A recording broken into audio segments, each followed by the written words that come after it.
ప్రభువు పేరట మీ అందరికీ శుభాభివందనములు. ఈరోజు మన అనుదిన వాక్య ధ్యానమైన ఎడారిలో సెలయేళ్లలోని వాక్యము. నా సహోదరులారా, మీ విశ్వాసమునకు కలుగు పరీక్ష ఓర్పును పుట్టించునని ఎరిగి మీరు నానా విధములైన శోధనలలో పడినప్పుడు అది మహానందమని ఎంచుకునుడి. యాకోబుకు రాసిన పత్రిక 1 అధ్యాయము 2-3 వచనములు. దేవుడు తన వారికి కొన్ని అవరోధాలు కల్పిస్తాడు. ఇలా కల్పించడం వాళ్ళని క్షేమంగా ఉంచడానికే.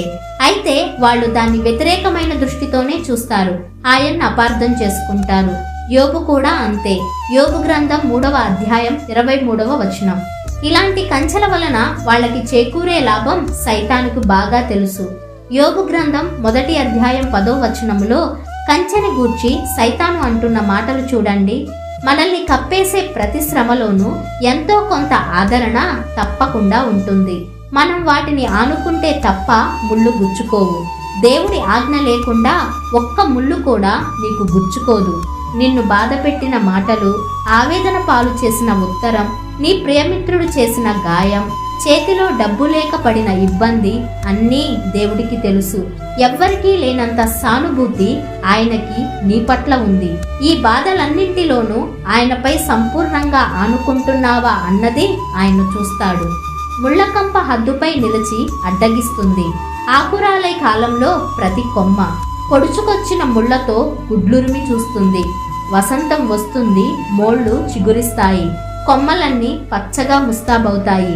భయపెట్టిన కంటకాలన్నీ పత్రహరితం మాటున దాక్కుంటాయి. కలతలు మనల్ని కలవర పెడతాయి, కానీ మన ఆత్మలు చెదరిపోకుండా, మనం పెద్ద ప్రమాదంలో పడకుండా దేవుని కృపలో అడ్డుకుంటాయి. నరకానికి మన పరుగును ఆపలేవు గులాబీ పూదండల బంధకాలు.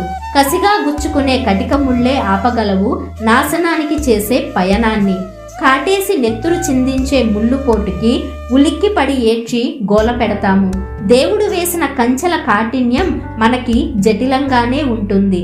సర్వేశ్వరుడు చల్లగా చేసే వసంతం సనుగుడులన్నీ సర్దుకుంటాయి. గుచ్చిన ముళ్ళన్నీ చిగురిస్తాయి, శాంతి ఫలాలు విరగగాస్తాయి. మన దారిని సరిచేసిన ముళ్ళ కొరకు పాడదాం ప్రభువుకి కీర్తనలు. కృప, తీర్పు కలగలిపిన కంచెల కొరకు, ఆనందం నిండిన ఆవేదన కొరకు.